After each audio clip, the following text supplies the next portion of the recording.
Hey Virgo, welcome to your August 2020 love and relationship reading. Thank you so much for checking out the channel. It's brand new, so it needs all of the help it can get.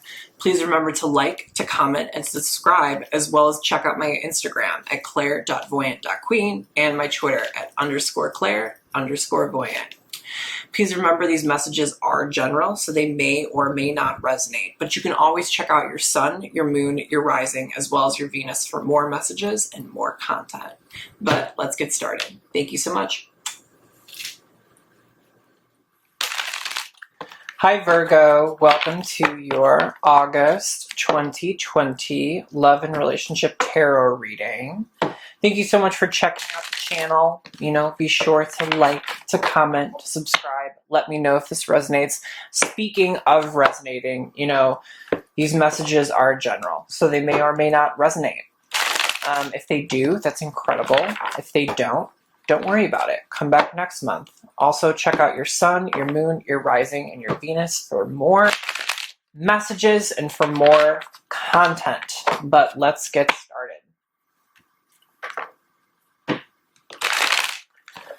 What's on the board for Virgo? What's on the board for Virgo for August of 2020? What's on the board for Virgo for August of 2020? What's on the board for Virgo for August of 2020?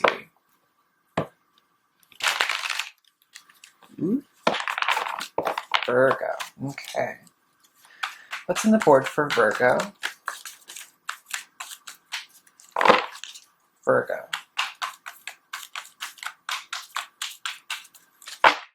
What's on the board for Virgo? What's on the board for Virgo? Whoa, okay. It's not only about being right, Virgo. It's not only about being right. Okay. In all tests of character, when two viewpoints are pitted against each other, in the final analysis, the thing that will strike you the most is not who is right or wrong, strong or weak, wise or foolish, but who went the greater length in considering the other's perspective. Don't you agree? The universe. I feel like you're in some sort of conflict. And you're not necessarily seeing eye to eye with someone. But who went to the greater length in considering the other's perspective? So you are in some sort of conflict with someone. Let's dive into some spirit animal cards and find out more. Tell me about Virgo. Tell me about Virgo. Tell me about Virgo. Virgo for August of 2020. Tell me about Virgo. Tell me about Virgo for August of 2020. Tell me about Virgo for August of 2020. Virgo. Okay. You are the sea serpent. Ooh, we haven't had that one yet. Your partner is the dragonfly. In your emotional connection, we have the cosmic egg. Wow, this is a very powerful connection, Virgo. In your physical connection, we have the fire ant. Yeah, not surprising. Okay, I'm gonna grab some water. Refreshing. So good. Okay. This is a powerful connection. In the spirit animal deck, we have 4 individual signs, right? We have fire, and we have air, we have water, and we have earth, right? And essentially they're kind of modeled after traditional tarot in a sense. But we also have, instead of the major arcana, we have spirit animal cards, right? Which are these spirit cards right up here. And there's only 7 of them in the deck, and you have 2 of them. And these have to do with chakras, and we'll kind of go through each individual one. But you are undergoing some massive, massive shifts here. So let's start with you. We have the sea serpent, right? The sea serpent regulates our 2nd chakra, or our sacral chakra. It typically glows orange, and it has to do with our femininity. It has to do with our reproductive system. It has to do with essentially like our sensuality, our sexuality. It has a lot to do with like, you know, this almost like watery natured, like feminine presence, you could say. And the sea serpent is a very like motherly, is a very compassionate energy, and usually has to do with like caring for, right? It always reminds me of the 4th chakra as well. But also pay attention to the fact that you have 2 snakes, right? We have 2 snakes on the board, snake 1, snake 2. And you know, if you really want to get funky with it, I have my snake bracelet on as well. So you got 3 snakes on the board. But snakes are very, very, very big spiritual signs. Usually a lot of like kundalini energy comes from snakes. And a lot of this too, you know, comes from like cyclical patterns, right? And the snake is biting its own tail to survive, but by biting its own tail, it's killing itself. So there's kind of this almost like cyclical pattern nature to it. You could be dealing with some sort of cycle or some sort of pattern right now. Let's go ahead and read this card. I want to give you all the information I can.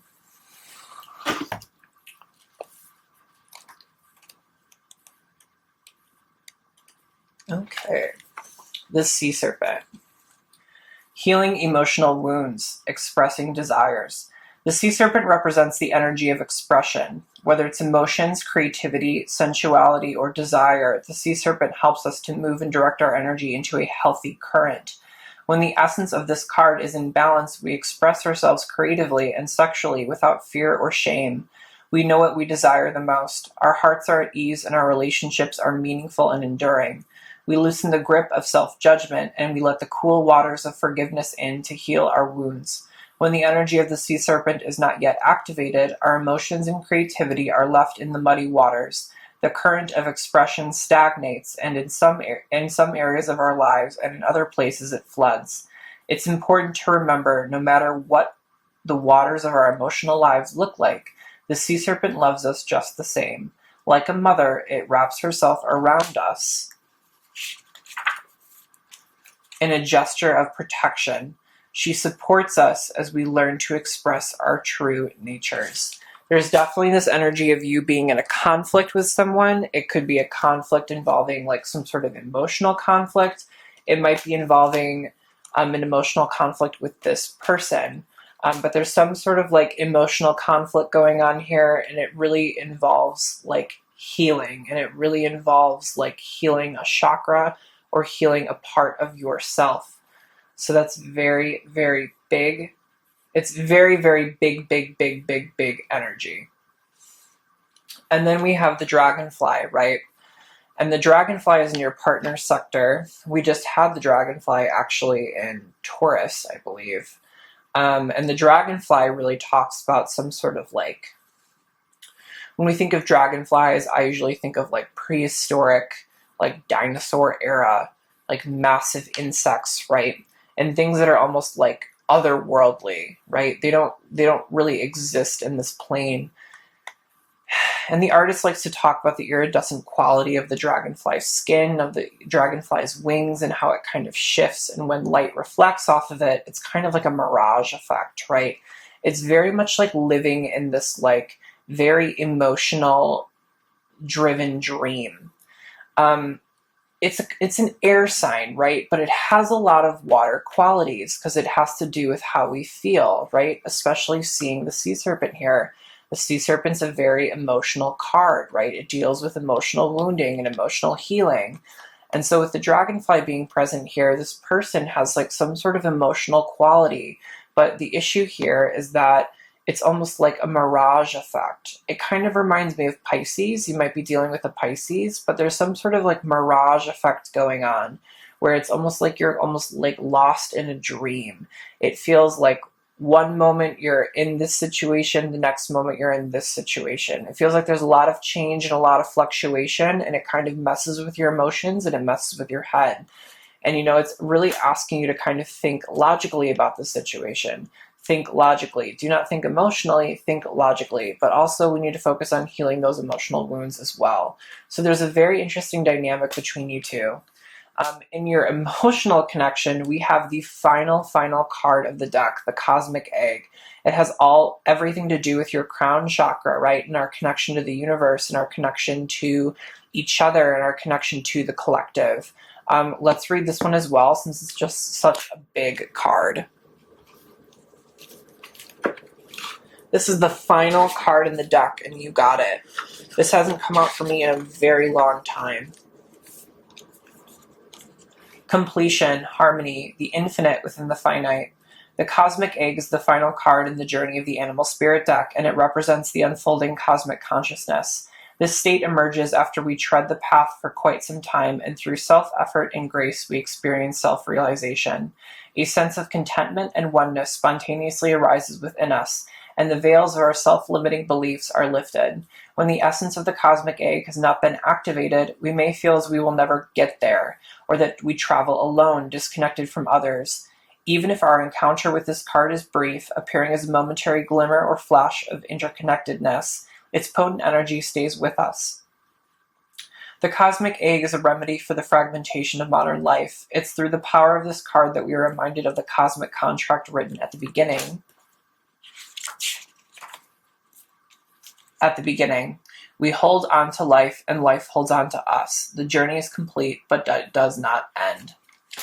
So it's very much a card of like interconnectedness, right? And so I almost feel like there's a lot of a lot that is out of balance for you right now. I really get the impression that there's a lot that is out of balance, but also, by things kind of falling out of balance, we learn a lot about ourselves and we learn a lot about our soul and our journey.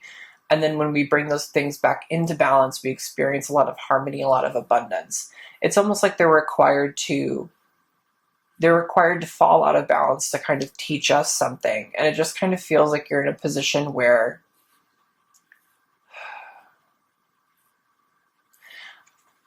I'll be honest, I feel like you're in a position where you feel very alone. You feel like you're not connecting with this individual. You feel like you're not connecting with a lot of people. You feel very alone. And I have a feeling that you're very emotional and you have a lot of emotional wounds that you're dealing with. And it's almost like you're looking for someone a little bit caring and a little bit compassionate, almost like a mother, to kind of help or guide you and to really bring these things into balance. It feels like whoever this person was, they really fucked with you mentally, is how it feels. And they fucked with you emotionally. It's a very odd energy.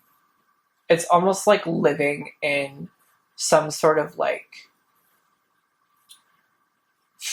I don't know why, like a funhouse mirror. It feels like one moment, things look correct, and the next moment things are like all over the place. It feels like you're almost living in this like parallel universe with this person, is how it feels. And then in your physical connection, we have the fire ant, right? And the fire ant is a part of a larger colony, so it's like people working together for a larger purpose or a larger project. But when the fire ant overworks, right? When the fire ant essentially is overworked, is a little bit tired, they become aggressive, they become angry, and they sting and they burn, right? So I have a feeling like there's a lot of stress in this connection, a lot of tension in this connection. and a lot of like passionate and a lot of like fire in this connection. It feels like people are very aggressive with each other. It feels like people were aggressive with each other because they got hurt. Let's pull some traditional tarot cards and we'll kind of clarify what's already on the board. This is really powerful, like really, really powerful shit. This is probably the most powerful reading I've had so far, especially with the 2 animal spirit cards here. It's saying there's big changes going on. There's big changes in your life, but it almost feels like these changes are predestined, are predetermined. They're meant to make you more powerful. And so sometimes we go through an experience that's really traumatic because we need to walk out of it having learned something, having changed something in ourselves.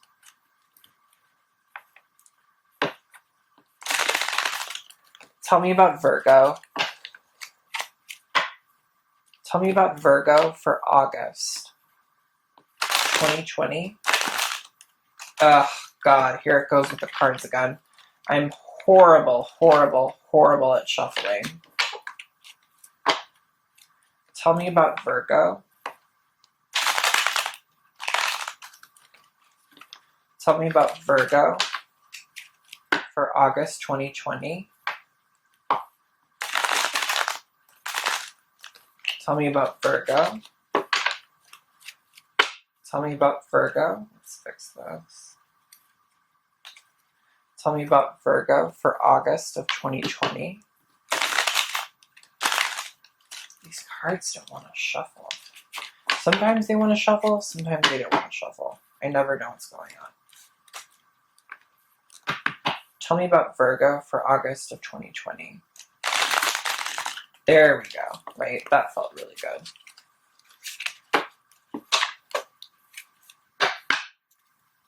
Tell me about Virgo for August of 2020.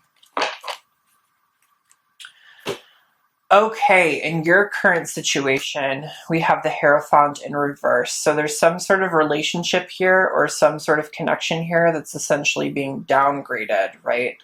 Usually we experience a higher level of commitment when this Hierophant is upright, but when it's in reverse, we kind of experience a lower level of commitment. This might be an energy of almost going from a coupling. I have a feeling this was a relationship. I have a feeling this was a connection. It was probably something that was talked about, something that was agreed upon. And it's kind of you becoming single is how it feels like. In your partner's current situation, we have the 3 of Swords. So, wow, you can't make this shit up. This is someone who's feeling heartbroken, who's feeling emotionally wounded. It's someone who's like incredibly troubled, incredibly like in a lot of discomfort and a lot of pain and a lot of emotional pain. Interesting how we have a heart, right? And when we think about a heart, we think about emotions, right? And when we think about emotions, we know that emotions are really tied to water signs, right? And when we think about swords, swords are really tied to air signs. So it's almost like this card is like a blend of like air and water, and the dragonfly is also a blend of air and water. So this person is like partially incredibly logical, but partially very emotional as well. And they're emotionally wounded. And it's probably because they were viewing things, or there was some sort of like, almost like, I just keep hearing getting lost in the fantasy kind of aspect to this connection. And they're feeling incredibly wounded. You might have been the person to break up with them. I don't know. In a past relationship connection, we have the 4 of Swords and 4 of Rods in reverse. In the present connection, we have the Knight of Pentacles in reverse. And as a future outcome, we have the Hanged Man in reverse. So out of 5 cards, I drew 5 reversals. Wow. That's kind of crazy. Let me grab another sip of water.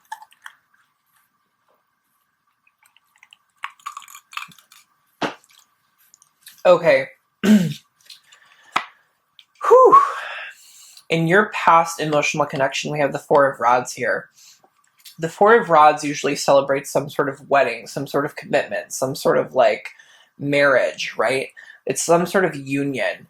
And it's kind of like a coming together. I always get this energy of this card of like coming together, coming home, like being one, right? It feels like there's like some sort of like celebratory aspect to it, and it's also kind of like when it's upright, it almost makes me feel like it's this coming home energy, like coming home in your body, coming home in your soul.